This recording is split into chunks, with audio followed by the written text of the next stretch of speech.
주님이 어떤 분이시라는 것을 지금까지는 제가 귀로만 들었습니다. 그러나 이제는 제가 제 눈으로 주님을 뵙습니다. 그러므로 저는 제 주장을 거둬들이고 티끌과 잿더미 위에 앉아서 회개합니다. 아멘. 자리에 앉으시겠습니다. 오늘 말씀 제목이 욥기에서 만나는 신비의 하나님입니다. 욥기 참 어렵습니다. 우리가 욥기를 읽다 보면 이유 없이 고통당하는 한 사람, 그리고 그가 끊임없이 하나님께 질문을 던지는데 그 질문의 끝에서 마주하게 되는 하나님, 신비의 하나님에 대한 이야기를 나누고자 합니다. 욥기는 성경 중간쯤에 위치하고 있는데 우리가 흔히 기대하는 이야기가 없습니다. 하나님 잘 믿으면 복을 받고 하나님을 잘 믿지 못하면 저주를 받는다라고 하는 상을 받고 벌을 받는다라는 단순한 논리를 넘어서 고난이란 무엇인가, 하나님은 무엇인가, 우리는 왜 존재하는가 라는 질문을 우리에게 던지고 있는, 의미를 묻고 있는 성찰의 책이라고 말할 수 있습니다. 우리 교회가 추구하는 신앙이 고민질문 성찰인데 이러한 고민질문 성찰의 뜻을 가지고 있는 그러한 신앙을 추구하는 사람들을 위한 책이 욥기라고 말할 수 있습니다. 우리가 인생을 살아가면서 종종 이런 질문합니다. 도대체 왜 이런 일들이 나에게 생기는 것일까? 하나님은 누구인가? 하나님은 무엇인가? 라는 질문을 던지는데 이러한 질문들은 하나님에 대한 의문뿐만 아니라 우리 삶의 존재 의미를 우리가 묻게 되는 질문입니다. 바로 이러한 질문을 던졌던 사람이 욥인데 욥은 결국에 이러한 고백을 자기의 고난을 통해서 그리고 신비의 하나님을 경험함을 통해서 이런 고백을 합니다. 귀로만 듣던 하나님을 이제 눈으로 뵙습니다. 귀로만 듣던 하나님을 이제 내가 눈으로 뵙습니다. 놀라운 깨달음의 고백입니다. 어떻게 욥은 그 놀라운 깨달음의 고백을 할 수 있었을까? 여러분, 사실 우리의 삶은 고난의 한가운데 살아가는 것이다 라고 말할 수 있습니다. 우리는 착하게 살면 복받고 악하게 살면 벌을 받는다. 하나님을 잘 믿으면 하나님의 복을 받고 하나님을 잘 섬기지 못하면 저주를 받는다라는 생각을 하고 있는데 이것을 전문 용어로 보상신학이라고 이야기를 합니다. 하나님을 잘 믿으면 의인의 삶을 살면 복을 받는다. 이러한 전통적인 신앙의 틀을 깨는 인물이 바로 욥입니다. 욥은 기존의 우리의 생각을 뒤집어 엎습니다. 욥은 흠이 없는 자였습니다. 하나님이 인정하시는 흠이 없는 자였지만 갑작스레 모든 재산을 잃어버리고 그리고 건강이 무너지고 거기서 끝나는 것이 아니라 모든 자녀들도 잃게 되는 고난 중에 고난을 당하는 사람이 되어집니다. 그러면 당연한 질문이 나오겠지요. 왜 하나님은 의인에게 고통을 허락하실까? 왜 하나님은 욥이라고 하는 당대 최고의 의인에게 고난을 허락하실까? 죄 때문은 아닙니다. 죄 때문에 고난받는 것이 아니라 도무지 이해할 수 없는 상황 가운데 고난을 당하는데 하나님께서 이유 없는 고난을 허락하시는데 도대체 그 이유는 무엇인가? 욥은 말합니다. 욥기는 그 고난을 허락하시는 분이 하나님이신데 고난도 신비일 뿐만 아니라 하나님도 신비라고 말하고 있습니다. 욥기에 등장하는 친구들이 있습니다. 욥이 고난당한다라는 이야기를 듣고 욥의 친구들이 와서 욥을 위로하는데 그 위로가 욥을 더 괴롭게 합니다. 그런 경우지요. 교우가 힘들다고 신방 가서 위로차 찾아가서 더 속을 긁어놓는 경우입니다. 이런 것입니다. 욥의 친구들은 욥이 당하는 고난의 이유를, 고통의 원인을 너의 죄 때문이다. 하나님은 공의로우신 분인데 네가 죄를 지었기 때문에 고난을 당하는 것이다. 욥은 말합니다. 나는 죄 지은 것이 없다. 지금 내가 당하는 고난은 설명이 되지 않는 고난과 고통이라고 말합니다. 욥의 친구들은 말합니다. 하나님은 공의로우신 분이기 때문에 공정하게 심판하시기 때문에 네가 죄가 없다면 하나님은 너에게 고난을 주시지 않았을 것이다. 심지어 이렇게 이야기합니다. 너의 자녀들이 죽은 이유도 바로 너의 죄 때문이다 라고 말합니다. 욥은 반론합니다. 현실은 그렇지 않다. 나도 그렇게 믿었는데 내가 고난을 당하고 보니까 악인도 잘 살더라. 독립운동하면 나도 살고 나라도 살고 내 자식도 살 줄 알았는데 현실은 친일파했던 사람들이 잘 먹고 잘 살더라 라는 이야기와 같습니다. 현실은 악인이 오히려 더 잘 살더라 욥은 말합니다. 욥의 친구들은 이 고난의 해결 방법은 회개밖에 없다. 네 죄보다 너의 삶에 더 큰 문제는 없으니 회개하라. 회개만이 정답이다. 욥은 말합니다. 나는 죄를 지은 게 없는데 잘못한 게 없는데 회개할 이유가 무엇이 있느냐? 나는 하나님께 따져 묻고 싶다라고 이야기를 합니다. 죄가 없는데 회개할 이유가 무엇이냐? 하나님께 직접 묻고 싶다. 욥의 친구들이 이해하던 하나님은 멀리 있는 그러나 모든 것을 다 보면서 잘하면 복을 주고 잘하지 못하면 죄를 지으면 저주하는 위험 있는 재판관으로 말하고 있습니다. 근데 욥은 말합니다. 내가 고난당하는데 이유 없는 고난을 당하는데 하나님은 왜 멀리 계시며 나에게 침묵하고 있는가 반문하고 있습니다. 욥의 친구들은 일관된 신학으로 말하고 있지만 현실을 설명하지 못합니다. 쉽게 말하면 이런 것입니다. 교회에서는 착하게 살면 하나님 잘 믿으면 복 받습니다. 하나님은 악인을 심판하십니다. 라고 말하고 있지만 현실에 나가보니 그렇지 않더라는 것입니다. 일관되게 자기들의 생각을 말하고 있지만 현실에서 겪게 되는 악과 죄인들이 잘 되는 일에 대하여 친구들은 설명하지 못합니다. 욥기에서 하나님이 등장합니다. 욥기 38장에서 41장에 나타나셔서 말씀하시는 하나님이 기록되어져 있는데 특별히 욥기 38장에서 41장은 고대 문학을 전공하는 사람들에게 있어서 가장 놀라운 문서입니다. 작품이라고도 말할 수 있습니다. 신이 인간에게 나타나서 압도적으로 말하고 있는 가장 길게 인간에게 말하고 있는 말씀이 욥기 38장에서 41장입니다. 성경 전체에서 가장 아름다우며 가장 신비롭고 시적인 표현이 욥기 38장에서 41장입니다. 고대 문서를 전공하는 사람들에게도 신비로울 뿐만 아니라 성경 전체에 있어서 하나님을 이해하는 중요한 부분의 말씀이 욥기 38장에서 41장입니다. 근데 중요한 것은 하나님이 두 번에 걸쳐서 욥에게 말씀하시는데 하나님은 욥이 던진 질문들에 대한 답을 하지 않으십니다. 욥은 고난의 이유가 무엇입니까?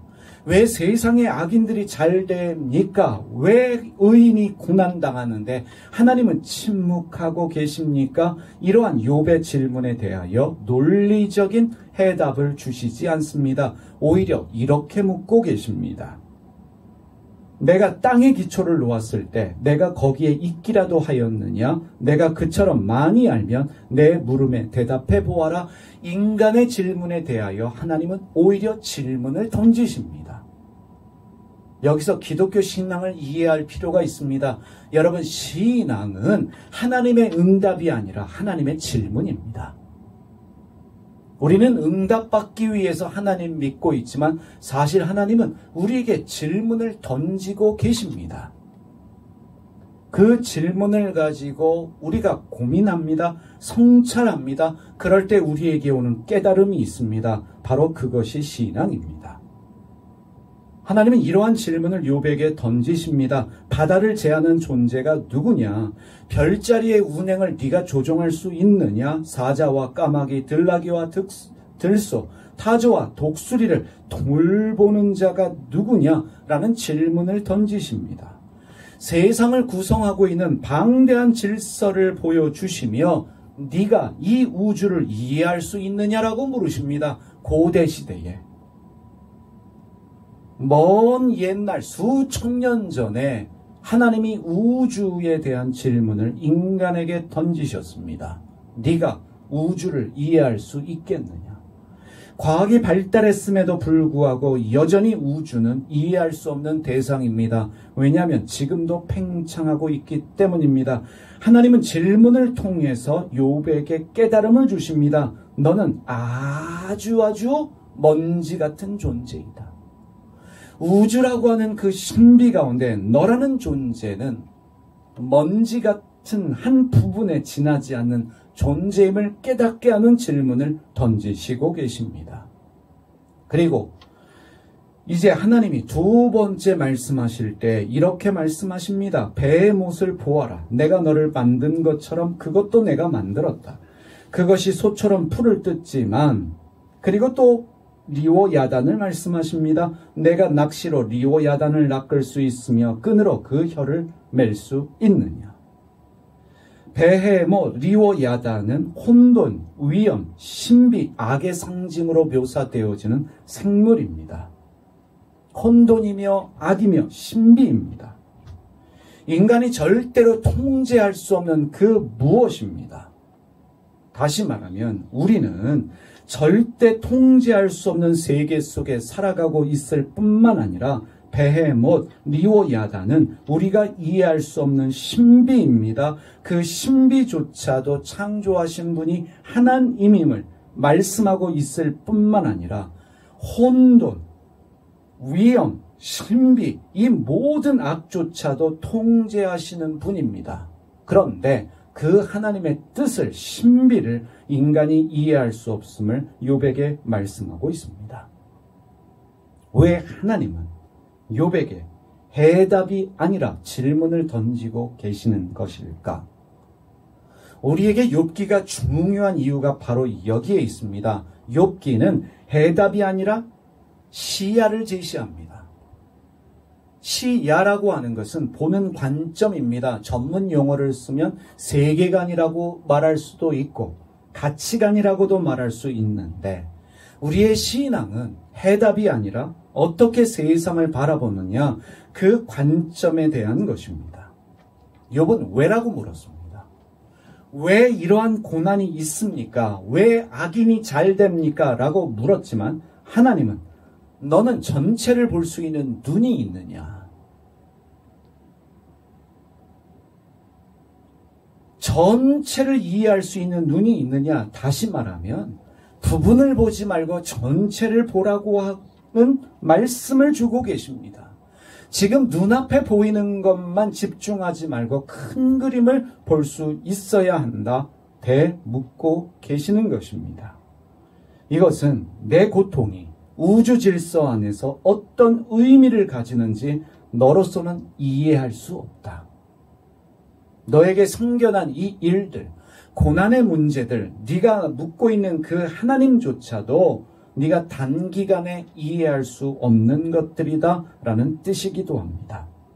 또 한 가지, 전통적인 종교관, 다시 말하면 무당 종교가 말하는 신은 인간의 정성을 보고 복과 저주를 내린다 라고 하는 신관, 신에 대한 생각을 깨트리고 있습니다. 하나님은 전능하십니다. 그러나 그분은 단순히 복을 주기 위해 존재하는 분은 아니라는 것입니다. 잘하는 사람 복 주고 못하는 사람 저주하는, 믿는 사람 천국으로 보내고 믿지 않는 사람 지옥으로 보내는 그분이 아니라는 것입니다. 욥의 친구들은 하나님을 재판관으로 이해했습니다. 공의로 재판하는 심판자로 이해를 했지만 하나님의 말씀, 욥에게 주신 하나님의 말씀을 통해 하나님을 깨닫게 되는 한 가지는 나는 공의와 정직을 뛰어넘는 그 이상의 그 무엇, 생명과 신비의 근원이다.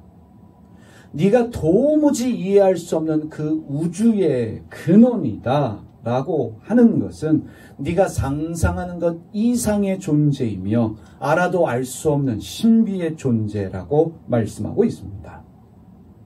그러면서 결국 욥기를 통해 하나님은 우리에게 말씀하십니다. 고난의 신비가 있다는 것입니다. 욥은 고통이 불공정하다고 여겼습니다. 영어로 하면 unfair하다, 불공평하다라고 불만을 터뜨렸지만 하나님은 욥에게 그런 깨달음 주셨어요. 네가 당하는 그 고통의 의미마저도 네가 전혀 알 수 없는 신비이다. 그래서 욥기는요, 우리가 하나님에 대한 이해와 지식이 한계가 있다는 것을 알게 합니다. 여러분, 소크라테스가 당대 최고의 지혜자였던 이유는 소크라테스가 많이 알고 있기 때문에 지혜자가 아니라 그는 항상 나는 알지 못한다, 알아도 알 수 없다라고 하는 고백으로 살았기 때문에 그가 지혜롭다는 것입니다. 여러분, 신학에서 하나님을 이렇게 말합니다. 저렇게 말합니다. 띠올로지라고 하는 말은 하나님을 규정하는 말이에요. 하나님은 이렇다, 의미가 없다는 것입니다. 신학으로, 교리로 말할 수 있는 하나님이면 그 하나님은 인간이 만들어 놓은 우상에 불과합니다. 인간은 하나님을 생각해서 형상을 만들었습니다. 나의 형상을 만들지 말라라는 것은 알아도 알 수 없기 때문에 시도하지 말라는 것입니다. 그래서 신비입니다. 하나님은 침묵의 신비 속에 계십니다. 욥기를 보십시오. 욥은 고난에 대한 질문을 던졌지만 하나님은 설명하지 않았습니다. 고난의 이유가 무엇인지 욥으로 하여금 깨닫게 하지 않으셨습니다. 직접 나타나셔서 존재로 대답하셨는데, 하나님을 경험했는데 그 하나님에 대한 경험이 욥에게는 응답이 되었습니다. 말할 수 없는 신비입니다. 하나님이 나타나셔서 말씀하셨습니다. 그래서 오늘 하나님이 살아있는 어떤 모습으로 우리에게 나타나셔서 말씀하시는가? 우리에게 들릴 수 있는 그 음성으로 말씀하시는가? 그렇다라고 한다면 하나님을 또 종교적으로 틀 안에 가두는 것입니다. 하나님은 우리가 알 수 없는 신비 가운데 우리에게 말씀하시며 우리에게 나타나십니다. 설명이 불가합니다. 그래서 하나님의 말씀은 논리적 해명이 아니라 시적이고 존재론적인 전환이다, 철학적인 표현으로 그렇게 말할 수 있습니다. 그래서 욥은요, 하나님의 말씀을 듣고 나서 이렇게 고백합니다. 주님이 어떤 분이시라는 것을 지금까지는 제가 귀로만 들었습니다. 그러나 이제는 제가 제 눈으로 주님을 뵙습니다. 여러분, 욥은 응답받은 게 아닙니다. 하나님께 던졌던 수많은 질문에 대하여 하나님께서 말씀하셨기 때문에 알았습니다가 아닙니다. 욥이 원하는 답을 하지 않으셨어요. 왜 인간에게 고난이 생기는지, 왜 의인이 고난을 당하는지, 왜 세상은 악인이 잘 되는지 말씀하지 않았지만 하나님의 말씀을 듣고 그의 고백은 지금까지는 제가 귀로만 들었습니다. 무슨 뜻입니까? 하나님이 이렇다라고 내가 규정을 했는데 내가 하나님을 체험하고 나니까 그 신비 가운데 하나님이 어떠한 분인지를 조금 깨달았습니다 라는 고백입니다. 그 하나님에 대한 경험이 욥의 변화를 일으켰던 것입니다. 여러분, 우리는 어떻게 하나님을 경험할 수 있겠습니까? 기도원 가서 소위 말하는 성령 체험에서 하나님을 경험하는 것이 아닙니다. 기도받다가 뒤로 넘어졌다고, 방언했다고 사람의 존재가 변화되지 않습니다. 방언하는 사람들 중에도 사기꾼들 많아요. 하나님 임재 체험했다라고 말하는 분들 중에도 악을 행하는 분들 있습니다. 욥기에서 욥이 하나님, 지금까지는 제가 귀로 들었는데 눈으로 보았습니다 라고 하는 것은 종교적인 어떠한 체험이 아니라 신비 가운데 그 하나님에 대한 깨달음입니다. 경험입니다. 우리는 욥기에 등장하는 친구들이 말하는 그러한 신앙의 수준을 가지고 있는지도 모르겠습니다. 선하면 복을 받고 악하면 벌을 받는다. 예수 믿으면 천국 가고 예수 안 믿으면 지옥 간다 라고 하는 단순한 차원에 머물러 있는지도 모르겠습니다. 욥은 나는 죄 없는데 고난을 당한다. 나는 문제가 없음에도 불구하고 지금 밑바닥에서 헤매고 있다. 그래서 하나님께 따져 물었고 신비 가운데 하나님이 나타나셔서 말씀하셨지만 하나님은 답을 주시지 않았어요. 우리 카톡방에 욥기 메시지 성경으로 낭독되어진 거 여러분 올려드렸습니다. 여러분 나중에 시간 있을 때 정말 들어보십시오. 하나님 말씀하셨지만 욥의 질문에 대한 답이 없습니다. 대신에 신비에 대하여 우주의 질서에 대하여 하나님이 어떠한 분인지를 얼마나 큰 분인지를 하나님이 말씀하고 있습니다. 하나님이 욥에게 말씀을 하셨는데 해답이 없어요. 그 해답이 없음을 통해서 기존의 욥이 가졌던 신관, 신론, 하나님에 대한 생각을 깨트리셨습니다. 하나님이 언제 경험되어집니까? 내가 가진 생각이 깨어져야 합니다. 해체되어져야 합니다.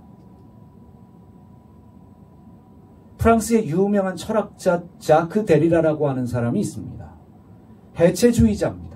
이 사람이 주장하는 건 해체시킬 때 참 하나님을 만날 수 있다라고 이야기를 하는데 누구보다도 욥기에 대한 탁월한 이해를 가진 분이라고 생각해요. 현대인에게 가장 필요한 철학자, 목사들에게도 교우들에게도 필요한 신학자를 자크 데리다로 말할 수 있습니다. 그는 말합니다. 지금까지 내가 알고 있던 그 하나님이 내 안에서 무너져야 또 다른 하나님을 만날 수 있다. 그가 주장하는 해체주의입니다. 하나님은 이래, 하나님은 저래 라고 말하는 그것이 무너질 때 그 신비 가운데 설명되지 않은 하나님을 경험할 수 있습니다. 욥은 고난에 대한 해명을 얻지 못했어요. 그럼에도 불구하고 하나님께 더 가까이 갈 수 있었고 그 하나님의 신비를 이해할 수 있었습니다. 그래서 욥기는요, 정답이 없어요. 정답이 없는 그것을 통해서 우리가 가진 신학을, 교리를 해체하고 우리를 겸손한 자리로 이끌어갑니다. 이것입니다. 알 수 없다는 거예요. 종종 우리 교회를 방문하시는 분들, 우리 청년들도 그렇고 저에게 이런 질문을 던집니다. 목사님은 천국과 지옥이 있다고 믿으십니까? 라는 질문을 던집니다. 그래서 저는 이렇게 답합니다. 나도 모르겠다. 본 적이 없기 때문에, 가본 적이 없기 때문에 나는 천국과 지옥이 있다라고 말할 수 없지만 나는 있다라고 믿는다. 내가 있다라고 믿는 이유는 그것이 있어야 설명되는 그 무엇이 있기 때문에 있다라고 믿는다. 우리가 누군가가 돌아가셨을 때 소천하게 되면 예배를 드리지요. 우리가 장례 예배를 드리는 이유는 그분이 주님 나라에 가셨다라고 믿기 때문에 그렇습니다. 주님 나라에 계시다면, 저희 아버님도 작년에 소천하셨는데 하나님 나라에 계시다고 믿기 때문에 우리가 예배하는 것이지요. 그래서 저는 종종 아버지에게도 우리 교회를 부탁하고 저희 가족을 부탁합니다. 하나님 앞에 계시니까 잘 좀 빌어주십시오. 그래서 저는 천주교에서 성모님께 부탁드리는 그것에 대한 거부감이 없습니다. 예수님 어머니신데 그 어머니에게 부탁드릴 수 있어요. 예수님께 잘 좀 말씀해 주십시오. 교리와 신학으로 따지고 들면 말할 수 없습니다. 어떻게 설명하겠습니까? 신비라고 생각할 때에 이해되지 않는 것들에 대한 이해가 생깁니다. 우리의 기존의 틀이 해체되어질 때 우리는 겸손한 자리에 내려가서 사람들을 품을 수 있고 이해할 수 있고 용납할 수 있습니다. 쉽게 말하면 대화가 되는 사람이 된다는 거예요. 욥의 친구들은 대화가 되지 않습니다. 왜냐하면 자기 생각밖에 없어요. 하나님은 이렇다라고 틀에 가두고 이 하나님이기 때문에 너는 회개해야만 된다 요구하고 있습니다. 오늘 우리의 신앙의 모습일지도 모르겠습니다. 욥기가 성경에 있는 이유는 의심과 고통, 침묵, 신비를 허용하시는 하나님의 깊이를 우리에게 말하고 있기 때문입니다. 그것이 중요하기 때문에 욥기가 성경에 존재합니다. 여러분, 욥기는 설교자들도 피하고 싶은 성경입니다. 어렵기 때문에 그래요. 그리고 번역 자체도 현대의 탁월한 학자들도 어렵다라고 말합니다. 알려지지 않는 고대 히브리어가 너무 많아요. 그것뿐만 아니라 욥은 끊임없는 의심과 고통을 통해서 기존의 우리의 신학과 교리를 흔들고 있기 때문에 욥기는 쉽지 않습니다. 하나님께서 욥기를 우리에게 허락하신 이유는 신앙은 정답이 아니라 질문이기 때문에 그렇습니다. 성경 전체에서 가장 많은 질문이 존재하는 성경이 욥기입니다. 그런데 그 질문에 대한 답이 없어요. 하나님은 질문으로 응답하십니다. 질문했으면 질문을 가지고 답을 주셔야 되는데 그 질문으로 우리에게 질문을 던지십니다. 이런 경우지요. 선생님, 1 더하기 1은 무엇입니까? 그럼 선생님은 2다 라고 해야 되는데 1 더하기 1은 무엇일까? 세상은 2라고 말하지만 그 1 더하기 1이 3이 될 수 있지는 않을까? 너는 어떻게 생각하느냐? 라고 묻고 있는 것이에요. 제가 외국에서 교육을 받다 보니까 외국 교육은 질문에 대한 답이 아니더라고요. 제가 경험한 훌륭한 교수님들은 질문을 던지면 반드시 저에게 다시 질문합니다. 그런데 너는 어떻게 생각하느냐? 아직도 잊지 않는 질문 중에 하나가 질문하지 않는 저를 향해서 한 교수님이 왜 당신은 수업 시간에 입 다물고 계십니까? 내 수업이 그렇게 재미가 없습니까? 그래서 뭔가 질문해야 된다는 부담감 가운데 엉뚱한 질문을 했습니다. 아브라함이 이삭을 하나님께 바치러 갈 때에 그 사실을 사라에게 말했을까요? 말하지 않았을까요? 교수님이라고 질문을 했습니다. 같이 수업을 듣고 있는 학생들이 웃었어요. 교수님은 심각해졌습니다. 참 좋은 질문을 했습니다. 한 번도 그런 생각해 본 적 없는데 참 좋은 질문을 했습니다. 답을 주셔야 되는데 오히려 저에게 묻습니다. 당신은 어떻게 생각합니까? 말했을까요? 안 말했을까요? 어떻게 생각하십니까? 말했을 것 같아요. 이유는 무엇입니까? 어떤 학생은 말하지 않았을 것 같아요. 왜 그렇습니까? 그 과정을 통해서 저 사람 생각, 내 생각을 통해서 성경의 깊이로 이끌어가는 탁월한 교수님의 교수법을 발견하게 되었습니다. 질문이 사람을 깊게 만듭니다. 바로 욥기가 그러합니다. 욥기는 우리에게 말합니다. 신앙은 반드시 응답받고 해답이 있는 것이 아니다. 신앙은 의심하고 질문하고 때로는 하나님께 항의할 수도 있다, 덤빌 수도 있다라고 말하고 있습니다. 욥기의 주제는 고통입니다. 욥기는 말합니다. 고통은 피해야 할 실패적인 것이 아니라 우리가 정면하고 끌어안아야 할 신앙의 일부분이다라는 것을 욥기가 우리에게 말하고 있습니다. 사건, 사고가 생깁니다. 질병에 걸릴 수 있습니다. 아이들이 방황할 수도 있습니다. 아이들이 장애를 가지고 태어날 수도 있습니다.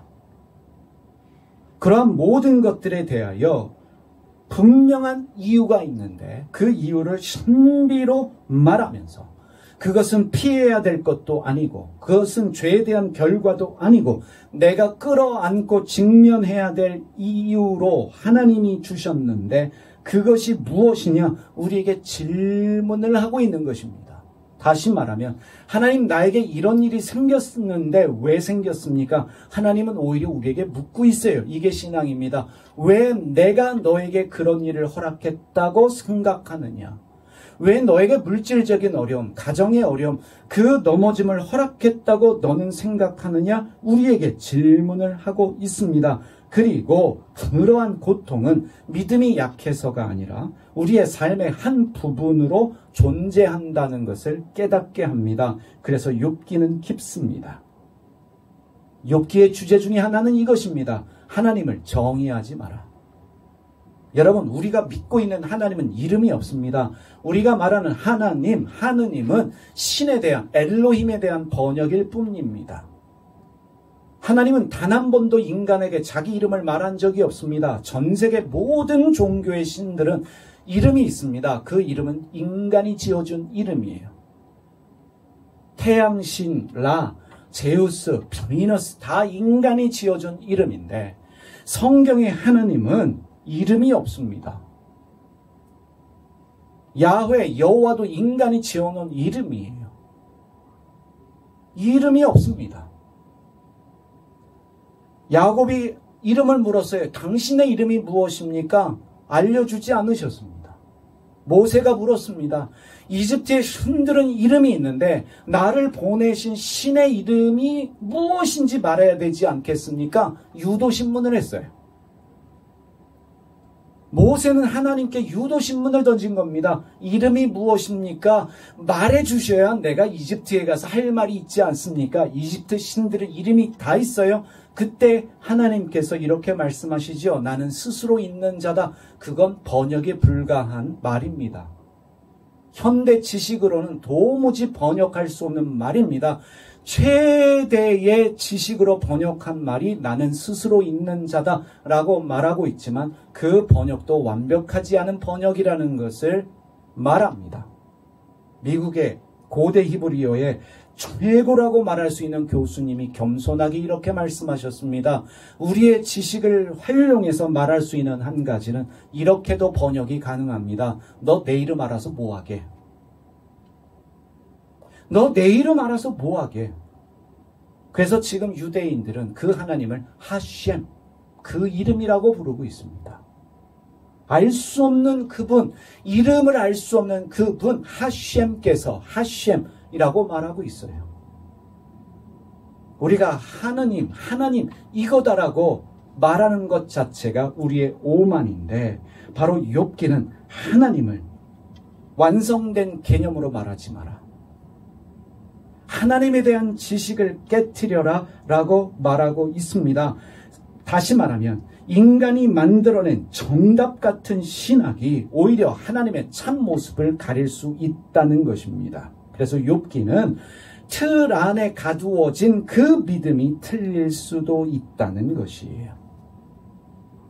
욥기가 중요한 이유는 성경 중간에 있으면서 고통에 대한 질문을 던지는 인간에게 나타나셔서 신비롭게 말씀하셨지만 그 고통의 이유를 말씀하지 않으셨지요.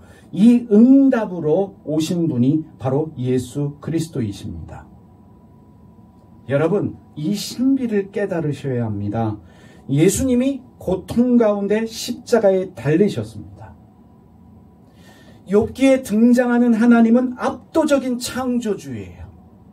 전능한 창조주 그 하나님이 인간의 모습으로 오셨을 때는 약하고 상처받은 모습으로 오셨습니다. 하나님이 가진 양면의 모습이에요.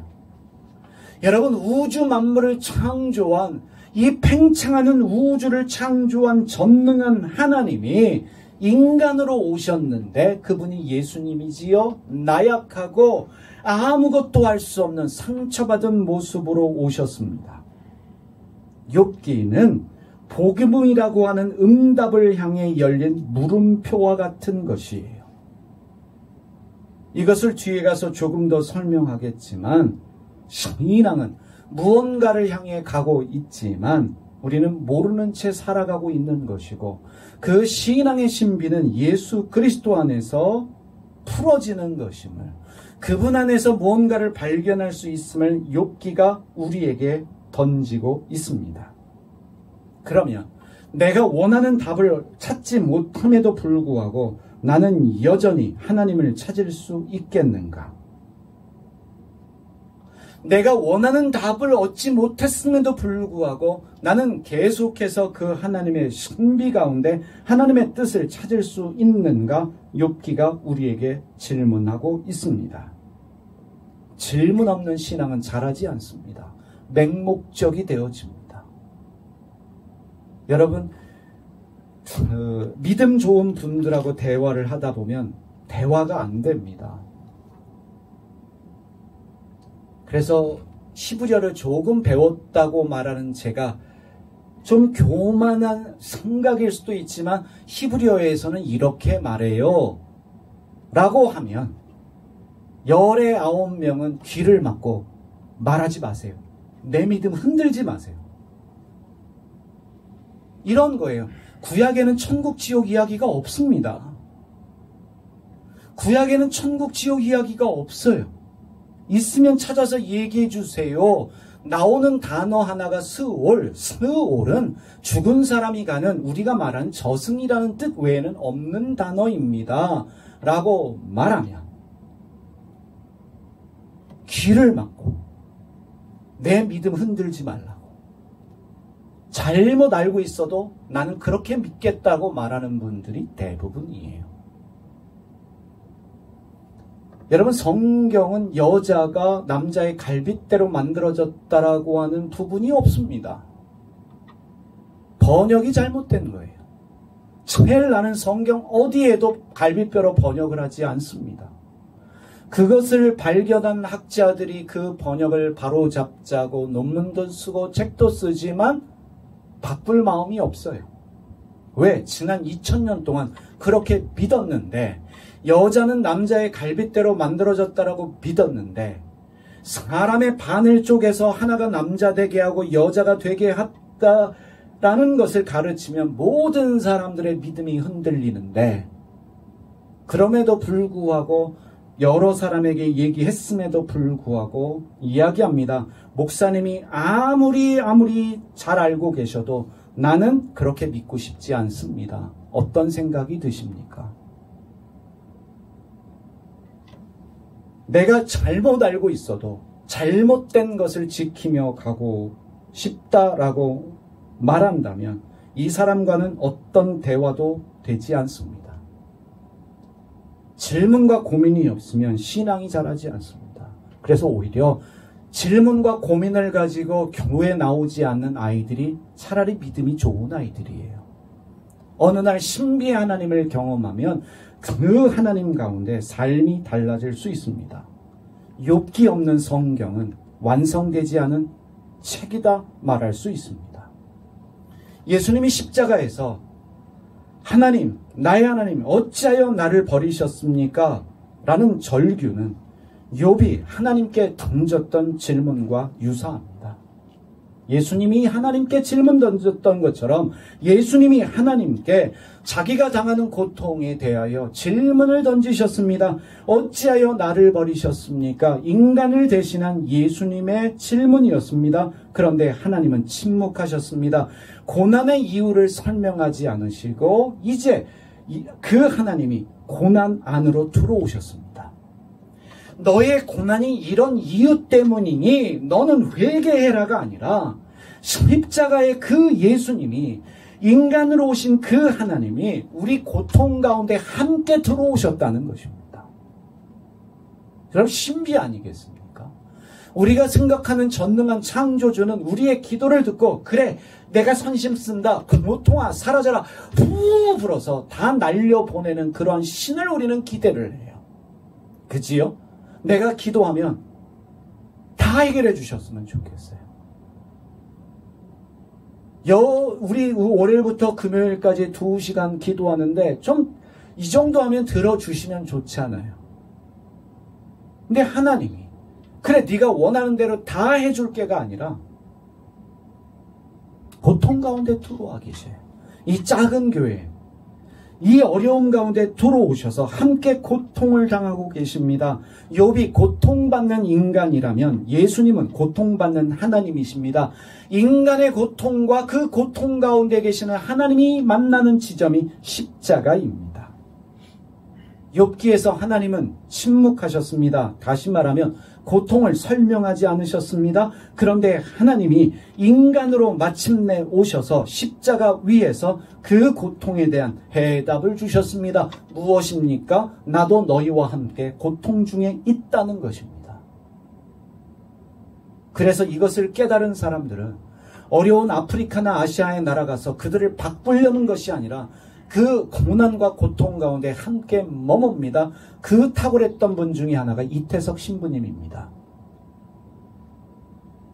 어머니가 삭바느질을 해서 의사로 키웠습니다. 어머님은 이제 가정이 좀 피겠구나. 그런데 그 아들은 주님이 주신 소명이 있습니다. 신부로 자원해서 부모님을 뒤로 하고 의사로서 신부로서 수단에 가서 했던 일이 그들 위해 군림하며 그들을 바꾸려는 것이 아니라 내전 가운데 불안에 떨고 있는 그들과 함께 고난 가운데 동참하며 고난 가운데 계시는 하나님을 말하기 위해 애를 썼습니다.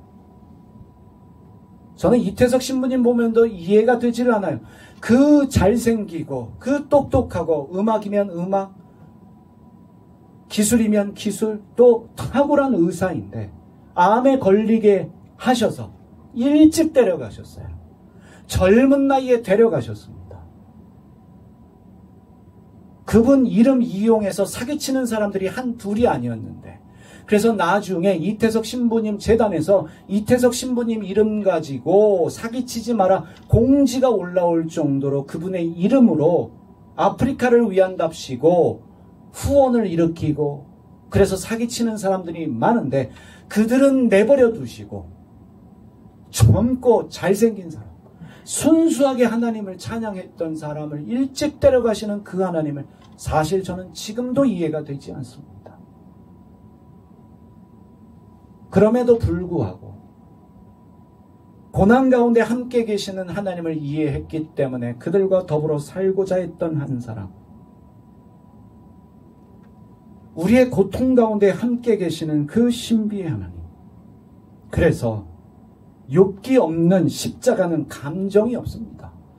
욥기를 이해하지 못하고 주님의 십자가를 바라본다는 것은 그냥 나무 보라보면서 또 하나의 우상이 돼서 붙들고 내 문제 좀 해결해 주십시오, 부적이 될 수밖에 없는 것입니다. 욥기를 읽으십시오. 욥기의 고통은 우리 믿음에 대한 질문을 던지고 예수님의 십자가는 그 질문에 대하여 하나님이 자기 몸으로 받아내신 사건입니다. 이해가 좀 되시면 좋겠어요. 우리가 던지는 질문에 대한 그 조그만 응답으로 십자가의 사건을 허락하신 것입니다. 예수님은 욥기의 하나님의 침묵에 대한 하나님의 대답이자, 그리고 인간의 고통에 대하여 하나님이 육체로 들어오신 사건입니다. 십자가는 무엇을 말하는 줄 아십니까? 내가 모든 문제의 해결이다, 나만 믿으면 내가 해결해 주겠다가 아니라 십자가는 우리에게 말하고 있습니다. 여러분의 고통 가운데 나도 함께하고 있습니다.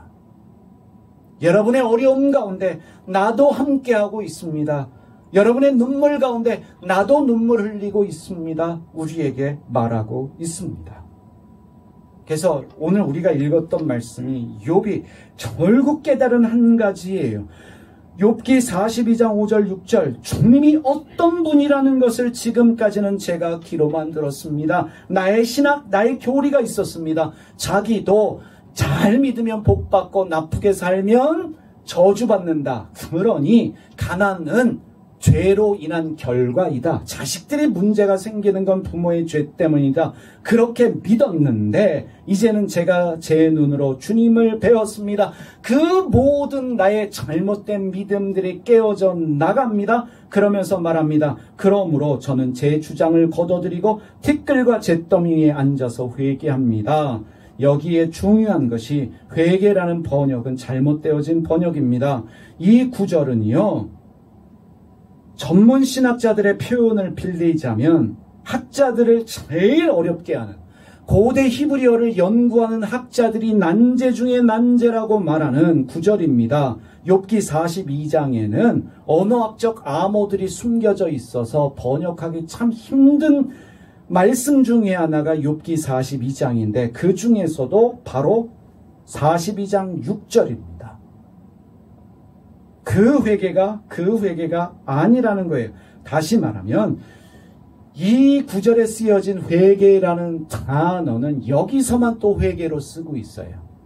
번역자들은 욥이 이후의 축복을 회개했기 때문에 복받은 것이다라고 하는 신학을 만들기 위해서 의도적으로 회개라는 단어로 번역을 하고 있습니다. 여러분, 어떤 종교든 경전을 잘못 해석해 놓으면, 잘못 번역하면 잘못 믿을 수밖에 없어요. 왜 목사님들이 공부를 많이 하셔야 될까요? 왜 신학교에 가면 히브리어도 배우고 라틴어도 배우고 왜 헬라어도 배우고 더 나아가서 수메르어를 배워야 되는 이유가 무엇이냐? 성경 해석과 번역이 쉬운 일이 아니기 때문에 그렇습니다. 잘못 가르쳐 놓으면 그 사람의 영혼을 망쳐 놓기 때문에 그럴 수밖에 없어요. 이렇게 말합니다. 욥이 죄를 회개한 것이 아니라 자기의 생각과 한계를 인정한 것이다. 다시 말하면 신학적 회개가 아니라 존재론적 깨달음을 얻은 것이다.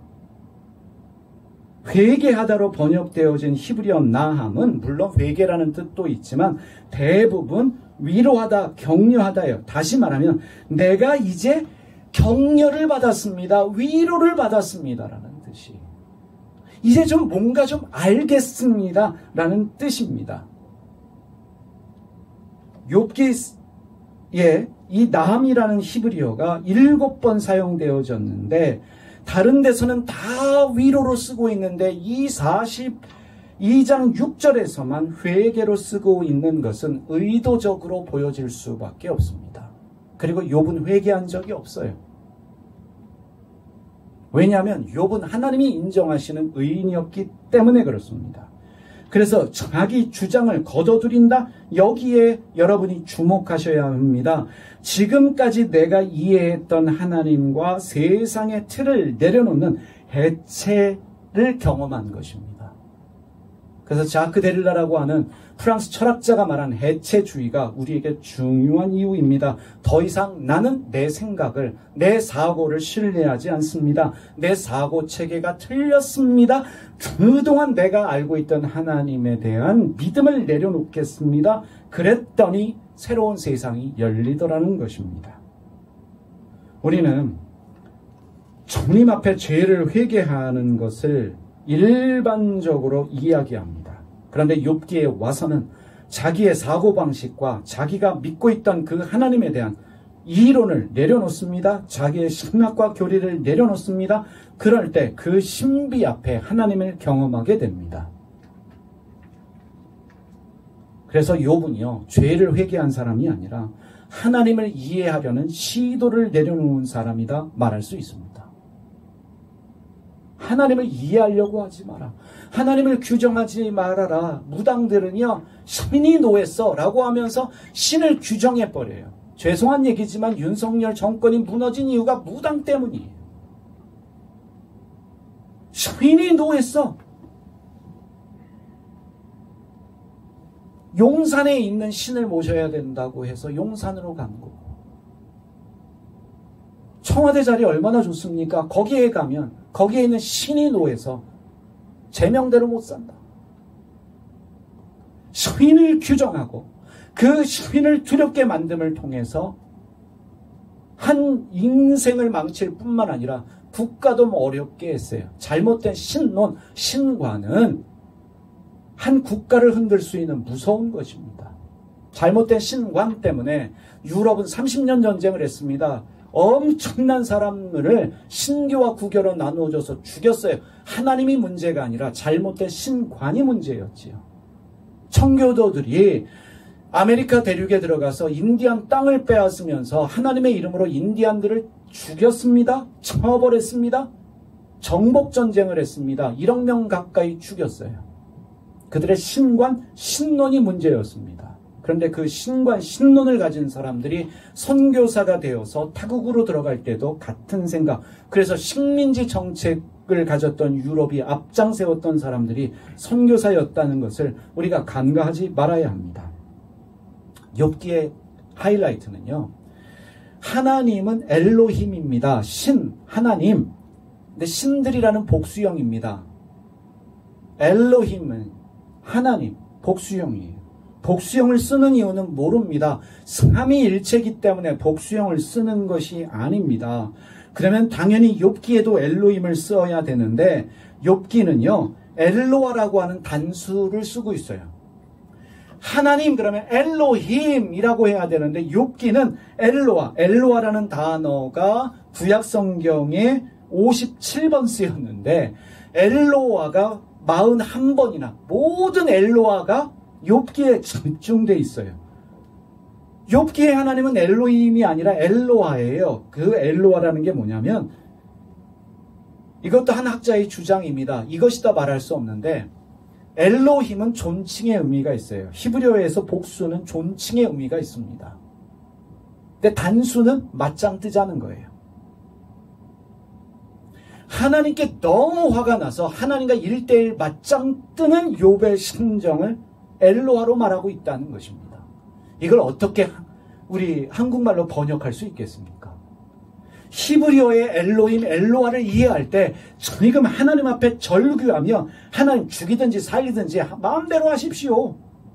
아니 하나님이면서 왜 이런 고통, 애들 10명을 다 죽이고 가축들 다 죽이고 내가 열심히 헌금하고 교회에 봉사했는데 이딴 식으로 나에게 복수하는 하나님 죽이든지 말든지 마음대로 하고 한번 맞짱 뜹시다. 지금 욥의 객기가 보여야 됩니다. 멋지지 않습니까? 하나님은 엘로아 감히 너 하나님이면 다냐?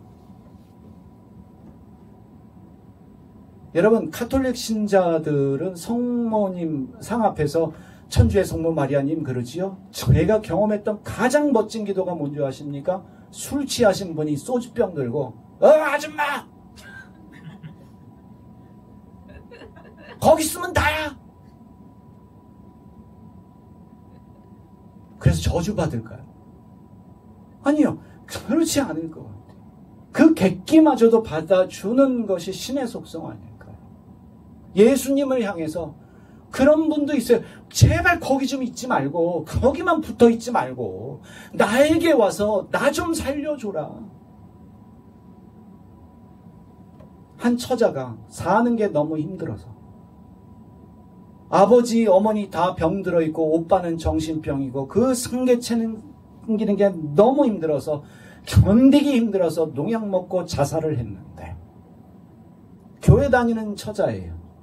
지금은 많이 나아졌지만 자살했다고 교회가 장례를 거부했습니다. 자살하면 지옥 가는데 지옥 가는 사람 장례 치를 수 없어. 전도사님 한 분이 그 처녀의 장례를 치렀는데 옷을 이제 바꿔 입혀야 되잖아요. 자살하면서 그 예수님 사진 그걸 꼭 품에 안고 자기가 평소에 있던 성경책 안에 그 꼬깃꼬깃한 예수님의 사진을 껴안고 자기의 목숨을 끊을 수밖에 없었던 그 처자를 향해 왜 믿음이 없냐고 우리가 감히 말할 수 없습니다. 이해할 수 없는 신비에 왜 하나님은 그렇게 착한 사람에게 그 어려움을 허락하셔서 꽃다운 인생 살아보지도 못하게 하셨는지 그럼에도 불구하고 내가 믿는 신에게 여전히 질문을 던집니다. 왜? 그 십자가가 나에겐 어떤 의미인지 아직 완전한 해답이 되지는 않았지만 그 해답을 찾아가는 여정입니다. 화나면 여러분 감히 못하겠으면 히브리어로 하세요. 엘로하 이러면서. 너무 화가 나면 어떤 분은 님자 붙이기 싫다고 하나 이런 분도 있더라고요. 그냥 그거 못하겠으면 성당 지나가면서 아줌마! 제발 당신의 아들에게 좀 얘기해서 내 인생 좀 풀어달라고. 욥기의 가장 중요한 또 하나의 히브리어는 파라입니다. 욥기 37장 5절에 보면 하나님은 놀라운 음성을 내시며 우리가 헤아릴 수 없는 큰 일을 행하셨다라고 할 때 이 놀라운으로 번역되어진 히브리어 동사가 파라입니다. 이 파라는 너무 아름다운 히브리어입니다. 하나님의 기적, 인간이 도무지 이해할 수 없는 신비를 말할 때 쓰는 단어가 파라예요. 이 아름다움을, 이 신비를 말할 수 없을 때 나오는 말이 파라예요. 하나님은 파라의 하나님입니다. 여러분, 하나님께서 아브라함에게 하신 말씀이에요. 여호와께서 능하지 못할 일이 있겠느냐? 이 능하지 못할 일이 파라거든요. 너 내가 행하는 그 일을 설명할 수 없는 신비로 경험하게 될 것이다. 100살 된 노인이 아들을 낳았어요. 신비예요. 여러분, 이런 질문 가능해야 돼요. 아니, 나이 100살에도 부부관계해요? 나이 100살에도 그게 가능하다고요? 여러분, 이게 가능하냐? 질문을 감히 던지면서 거기서 신비를 경험하는 거예요. 파라의 하나님. 그래서 시편 139편 6절에 이 지식이 내게 너무 기이하니, 이 기이하다로 번역되어진 히브리어 단어가 파라입니다. 도무지 인간의 이성으로는, 인간의 지성으로는 이해가 불가능한 그 일을 파라라고 합니다. 우리 하나님 파라의 하나님이에요. 그래서 욥기에는 파라가 반복되고 있습니다. 너는 이해하지 못한다는 것입니다.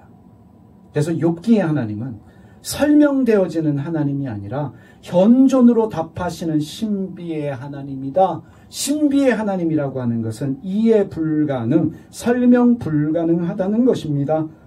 내가 누구인지를 깨달아 알아야 하는데 네가 깨달아 알 만큼 나는 한계가 있는 신이 아니다. 알면 알수록 너는 나를 모르게 될 것이다. 이제 내가 주님을 눈으로 배웠습니다 라고 하는 것은 존재론적으로 철학적으로 이런 표현입니다. 보았지만 사라질 것이고 깨달았지만 사라질 것이다. 하나님은 늘 새로운 모습으로 나에게 올 것이다. 그래서 욥기의 결론은 이것입니다. 하나님은 고통에 대한 해답이 아니라 우리의 고통 가운데 계시는 신비의 하나님, 그 결론이 예수님 때 와서 조금 이해가 되어집니다. 그래서 욥기는 오늘 우리에게 이렇게 묻고 있습니다. 하나님이 침묵하심에도 불구하고 너는 여전히 그 하나님을 찾을 수 있겠느냐? 우리의 신앙은 모든 질문에 대한 해답이 아니라 해답이 없어도 여전히 하나님을 붙드는 것이고, 해답이 없음에도 불구하고 그 하나님의 존재를 신비 가운데 경험하는 것입니다. 그래서 여러분, 신앙이란 완성되어진 정답이 아니라 함께 살아내는 신비입니다. 질문을 통해서 깨달아가지만 하나님은 우리에게 질문을 던지시고 이해가 되지 않음에도 불구하고 그 하나님 앞에 머물 때에 설명되지 않는 신비한 방법으로 우리에게 임재하시는 그 하나님, 그것이 욥기가 우리에게 주는 선물이고 왜 예수님이 십자가 위에 달리셨는지를 깨닫게 되어집니다. 그래서 여러분, 윤동주의 십자가라고 하는 시를 읽어보십시오. 윤동주는 왜 예수가 저 위에서 피 흘려야 됐는지를 깨달았고 그 깨달음의 순간에 그는 세상을 떠났습니다.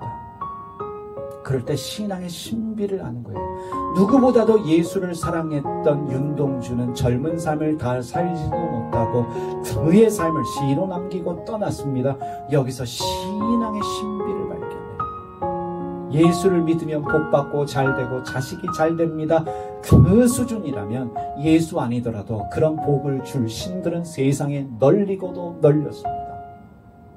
그런데 세상에 존재하는 단 하나의 신이 이름이 없는데 그 신이 인간으로 와서 십자가에 달려서 너희들의 고통 가운데 내가 함께하고 있다고 십자가에 의해서 여전히 말씀하심에도 불구하고 우리는 여전히 복 주세요 하고 있으니 우리의 신앙이 깊어지지 못하는 것입니다.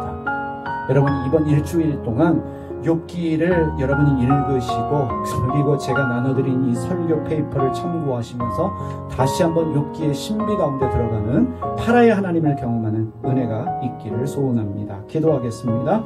신비의 하나님, 설명보다 더 크신 하나님, 저희는 모든 것을 이해할 수 없습니다. 그러나 주님이 계시기 때문에 우리는 살아갈 수 있습니다. 오늘도 고난 가운데 있는 이들 위해 주님의 존재를 드러내 주옵소서. 십자가에 달리신 예수님이 지금 우리 고난 가운데 함께 계심을 알게 하여 주시고, 대답 대신에 임재를, 논리 대신에 위로를, 설명 대신에 사랑을 주시는, 질문 위에 질문을 더하여 주시는, 욥이 고백했던 것처럼 이제 귀로만 듣는 하나님이 아니라 눈으로 볼 수 있는 그 하나님, 그러한 깨달음의 은혜를 저희 모두에게 허락하여 주시옵소서. 예수님의 이름으로 기도드립니다. 아멘. 우리